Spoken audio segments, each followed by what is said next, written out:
In any event, let's go to their SEC filings on the SEC's website, which is accessible for free to everyone. And what we're looking for is the Form 10K. There's a lot of these weird other forms, because this, I guess when you're a bank company, you have, and you're the biggest bank company, you have tons of different like bizarre SEC filings. So I'm just going to type in 10K and see what happens there, or click here. So here's their JP Morgan's 10K. And this is like the most important document that you could read as a business person for any business, is the so-called 10K. And in fact, if you know what Warren Buffett does every day, it's mostly reading 10Ks. So I developed Godel with some programmers, so I have a software company now. So anyway, JP Morgan's 10K is very important to read, because if you think about what the biggest businesses in the world are, JP Morgan's one of them. So if you want to be somebody who's interested in the stock market or cares, reading this once a year is not too much trouble to sort of undertake. Now, the most important thing about 10Ks to me is that right on their first page, you can see how many shares outstanding the company has. And that might be hard to see, but it says 2.9 billion number of shares of common stock outstanding as of January 31st, 2023, 2.943 billion. So 2,943,355,459. So I'm going to put that here in our shares outstanding. And so this is what each share is worth, right? So if you think about it, there's 2 billion shares of the company, or 2.9 billion, so pretty close to 3 billion shares. Each share is $133. So if you were to try to buy every share and you could buy them for that price, it would cost you almost $400 billion. So that is the worth of the company JP Morgan. That is what's called their market capitalization, or sometimes just market cap for short. So the market cap of JP Morgan is 400 billion, and it's the biggest bank in the world as far as I know. So I'm going to just mark down here, this is my kind of method that's hopefully will become a standard on Wall Street. I know a lot of people watch these videos, so this is what I like to put down, the 6 basic elements of any company. So a $393 billion company, each share is $133. So if you bought 1 million shares of JP Morgan, right, it would cost you $133 million, right? That's a lot of money. And you still would not be a big shareholder of JP Morgan. You would not even own 1% of the company, right? 1% of JP Morgan would cost you $3 or $4 billion, just about $4 billion, which is more money than most people have, more money than Mark Cuban has, or Jason Calacanis, or anybody like that. I'm just joking around on those guys. But in all seriousness, it's a lot of money. And if you owned 1% of JP Morgan, guess how much power you would have over Jamie Dimon or someone like that, the CEO of JP Morgan? Absolutely zero. You would have no power over them. You could not tell them anything. They have every right to say, oh, you own 1% of our company? Kiss our butt. We don't care. If you own 5% of JP Morgan, you might have a say, but that would cost you $20 billion. The amount of people who have $20 billion is very limited, and even then, you might not have much of a say. So this is a really big company, and it's going to be very, very hard to push them around. They're also a very regulated company. The key regulator that you should know about is not the FDIC. It's actually called the OCC. And many people have never heard of the OCC. The OCC is the Office of the Controller of the Currency. And this is one of the most important government entities, and almost nobody knows what this is. This is the bank regulator. The FDIC is just the insurance company. This is the company that is supposed to regulate all the banks. So I haven't heard many people talking about the OCC. But let me see here. It says here, the OCC examines the condition of the banks it supervises and their compliance with laws and regulations. Let's see, who is the OCC chairperson? Michael J. Sue. Yes. I remember when he was confirmed.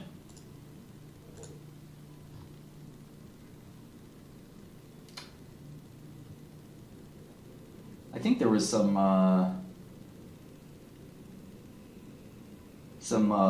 of speeches this person made over diversity and inclusion, which I'm for diversity and inclusion, but I'm also more in favor of looking at bank balance sheets very closely. So in any event, let's keep going with this 10K. Nothing wrong with diversity and inclusion. So one of the things about JP Morgan that a lot of people don't know is that JP Morgan was not always a really big bank. And one of the things that is interesting to understand is that JP Morgan became a very big bank in the last 20 years. There was a bank called Manufacturers Hanover, and the merger of Manufacturers Hanover, it's now defunct, but Chemical Bank and JP Morgan created this monstrosity. So banks were actually quite a bit more diversified over the years, but this successor to, or JP Morgan is kind of the successor of this bank, but Manufacturers Hanover Trust was sort of like the big mergers that occurred to create JP Morgan. If you really want to learn a lot about banking, I think Balaji tweeted out a chart of all the mergers that created JP Morgan. So JP Morgan also has roots with Morgan Stanley. They're very different companies, but they both started out a long time ago. So the history of banking is actually quite interesting, but let's get to the gist of this. And in fact, I can probably just skip to the financial statements by clicking right here. Jamie Dimon, the famous CEO of JP Morgan, is 66. I'm personally not a fan of JP Morgan, the company, but in terms of like customer service and stuff like that. But remember, it's an investment bank, and it does a lot more than just do commercial banking and retail banking. So let's see if we can find the financials.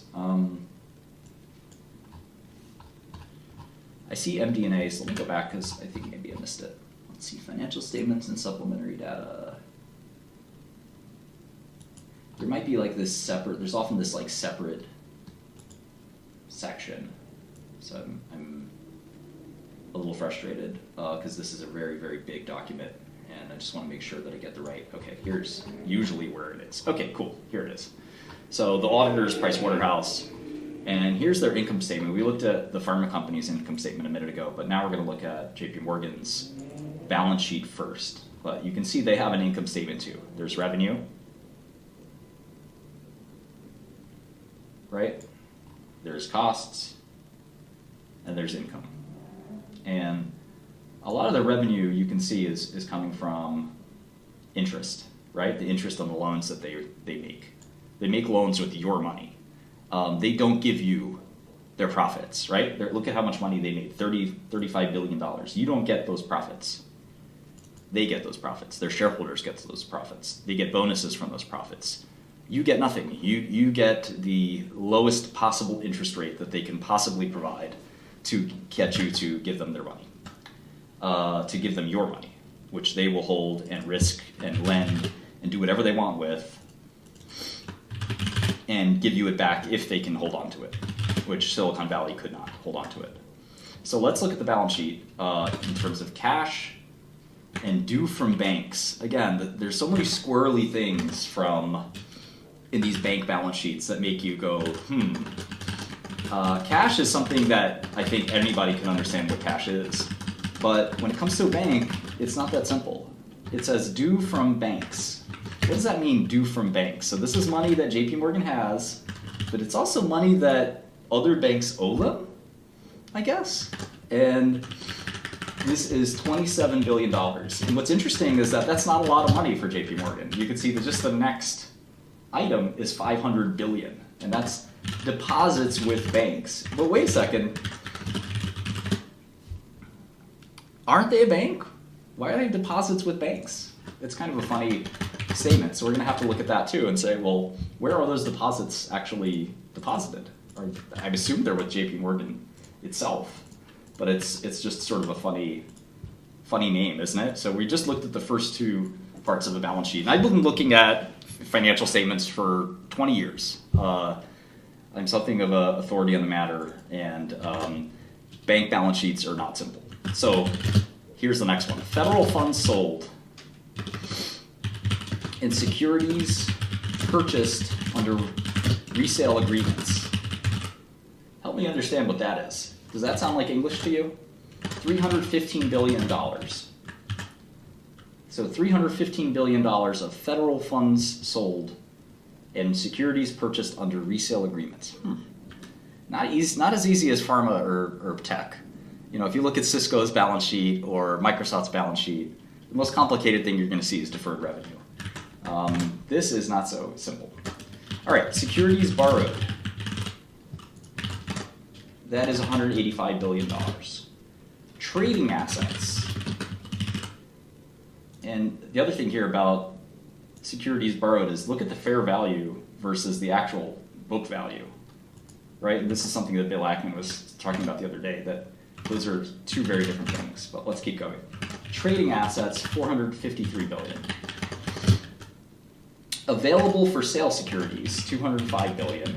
So this is sort of the most understandable thing. These are basically just securities, right? These are just financial instruments that JP Morgan owns. So I think I can understand that. And this is held to maturity securities. So these are basically bonds, right? Held to maturity securities. So I'm actually going to combine these two, available for sale and held to maturity. And you can basically see that they have 600 billion-ish of securities that they could sell that seem like cash. So between this, and this, they kind of that kind of looks and feels very cash-like. These three, I don't know. They could be cash-like, but I have no clue. But this is $1 trillion of cash that seems to, or cash-like things that seem to belong to them. All right, so now they have loans, and these loans are the biggest part of their balance sheet. They have $1 trillion of loans. But if you look at the investment securities, net of allowances for credit losses, they have this number 600 billion.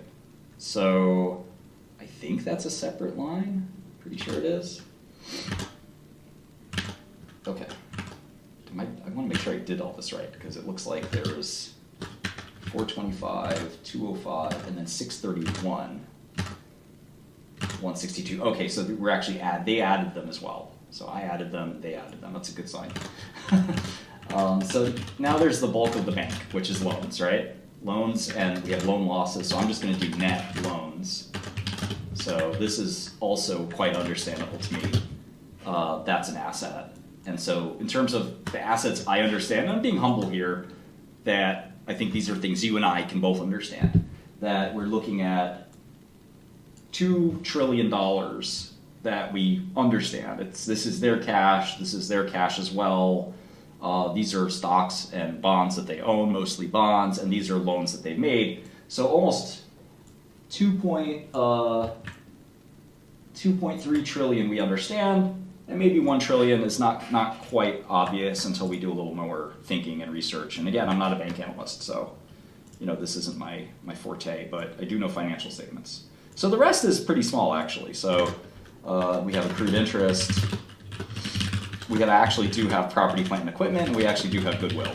And then we have other. So the total assets of JP Morgan is going to be the combination of all this. The accrued interest is pretty small on at least a relative basis. It's 125 billion. The premises and equipment is also small. These are all basically the buildings and servers of JP Morgan, and that's 27 or 28 billion. The goodwill is not insubstantial at 61 billion, and they have other assets. And the scary thing about other assets, right, is it's 182 billion, and you have no idea what it is. Hopefully they explain it somewhere in this massive document. And it could be one footnote in this whole document that blows everything up. And that's why you guys always ask me, like, Martin, man, you're always looking at these financial statements and it looks so tedious and you do it manually. Can't you write a computer program to do it? I write computer programs all day. You can go to my GitHub. I have a software company. Here's a little sample of a computer program I've been working on over the last few days. I am a computer programming, maybe not as good as some of my colleagues, but I'm a bit of an expert in that field. And trust me, when you do these financial statements, you want to do them very slowly and very, very carefully. You don't just want to, copy and paste and not double check the numbers yourself, because this is how things like SVB happen. It's people who do that and put their feet up and say, the computer did it. You have to be really engaged. If you are willing to take shortcuts and screw things up, then that's on you, but I'm not willing to do that. So anyway, those are the assets of JP Morgan, $3.6 billion. And like I said, every page, every letter of this entire document is relevant until proven otherwise. All right, deposits. are a liability. That's something a lot of people don't understand. When you look at a bank, the deposit is a liability from the bank's perspective. Why? Because it's not their money, it's your money. And that's the problem, again, with the banking system, is they take your money, they make risky loans with it. When they make profit, they keep it. You don't get anything. They're going to give you a small percentage to keep that money. Should that change, I think we're going to start to see people think about that changing. I think we're going to start to see people talking about some other way of doing banking where it's more equitable. There are credit unions, there are other ways to do banking. You don't have to basically say, here bank, go play with my money, go gamble with my money. And if I need it back, maybe it'll be there, maybe it won't. I think that you're going to see more and more people say, wait a second, I see all these big buildings in Manhattan, half of them have JP Morgan as their biggest tenant. Why should I be paying all these brokers, traders, and executives bonuses with my deposit? And the truth is JP Morgan doesn't care about you. You know, they could care less. They're going to pay you the smallest amount that they can pay, which right now I believe JP Morgan pays pretty much close to 0%. They pay almost 0% on checking accounts, and they lend out the money for quite a lot more, right? Their credit card loans, their mortgage loans, those are all very good interest payments. So if they get their money back, they keep all those profits. They don't share it with you. They don't say, well, listen, if I came to you tomorrow and I said, hey, I need to borrow $100,000, and you said, well, what are you going to do with it? Well, I have this great loan I'm going to make. I'm going to make this guy a loan, and he's going to pay me 8% a year. And you say, okay, that sounds good, Martin. Are you going to share the 8% with me? Do you want to go 4% for you, 4% for me? And I told you, no, I want to go 99% me and maybe 1% you. And you said, what? That doesn't make any sense. And then you said, well, not only that, but Martin, I'm thinking about this. Maybe I'll do this because I trust you so much. But what happens if that guy doesn't pay the loan? What happens to me? I said, well, you're screwed. And what happens to you? Well, just nothing happens to me. So you want me to take all of the risk, but have zero of the benefit? Why would you do that? And I think that banks are probably going to take a backseat to other shadow banks like hedge funds and other things. So I think that the banking system could change at some point, but I think that banks have become this like necessary evil, and because they're necessary, we can't help but bank somewhere. And there's this oligopoly of banks that sort of the government has created, whether it's JP Morgan or Bank of America or Wells Fargo. There's a handful of big banks that you kind of have to go to, especially if you're a big company. The average person can't change a bank. But if Apple moved their money from JP Morgan to Silicon Valley would be solvent. But Apple can't do that. It's too risky. So it's a really messed up system. It'd be nice if there was another solution. I know people have talked about crypto. Crypto is not really robust enough to account for the entire financial system. Bitcoin barely works, to be frank. There could be another system that develops over time. I sure hope so. But I would love to see there be some solution that works. Now, the other thing to keep in mind is that JP Morgan, at the same token, does help the world go round. If you're a big bank like JP Morgan, you are lending money to big corporations like Apple and Pfizer and Merck, and those companies are doing good things. So you need a bank like that who can help you do a $20 billion financing. Silicon Valley Bank isn't worth $20 billion themselves, let alone could they lend you $20 billion. So it's pretty tricky to sort of live or see a world without banks because big corporate activities would cease to exist. There has to be some counterparty that can make a huge loan. Now, at the same token, some of the big non-bank financial institutions like like Berkshire Hathaway can make you a private loan. I've actually gone to hedge funds for private loans sometimes. They're much more expensive, but you can go to BlackRock for a private loan. And these are sometimes called shadow banks for this reason. They're not banks, but hey, they can make you a loan. Anybody can make you a loan. It's just a matter of who's doing it and where is their money coming from. So I do think that we're going to see an increase, quite frankly, of shadow banking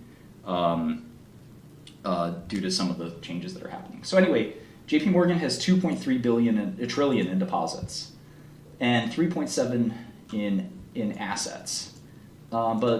So they're covered now, but they have other liabilities. Let's look at their other liabilities. They have this federal funds purchased liability. What's nice about this is that if you look at the difference between the federal funds sold and the federal funds purchased, they kind of net out a little bit. So we still want to understand what that is. And forgive me for not knowing exactly how every piece of the Federal Reserve banking system works in America. It's fairly complicated. I know a little bit about it, but we want to look at some detailed footnotes. There's nothing wrong with saying you're not 100% sure of something and going and checking it out. So here they have some debt, and this is just debt that this is their paper basically, right? These are the bonds that they've sold to Wall Street to finance their business. And it almost makes you wonder why a bank needs to have debt. Isn't that funny? You know, that a bank like JP Morgan actually has debt. I can understand an industrial company having debt, right? If I'm Pfizer and I want to buy a biotech company that's really promising, I might say, well, I could pay with it with cash on my balance sheet, or I can borrow money from JP Morgan. That kind of makes sense. But it's kind of weird to me that then JP Morgan would go borrow money as well. And it's not a small amount, right? It's $350 billion. And presumably it's a safe bet, but what do we know, right? Everything's safe until proven otherwise. But it does make you wonder. So here's trading liabilities. And again, I think these are like, as I think more about what could trading liabilities be, they have trading assets and trading liabilities. I think these are probably like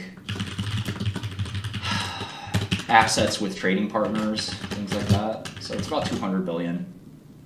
Accounts payable, so this is money they owe, and other liabilities. It's a very large number for a vague, a pretty vague statement. So these bank balance sheets are something else, I gotta tell you.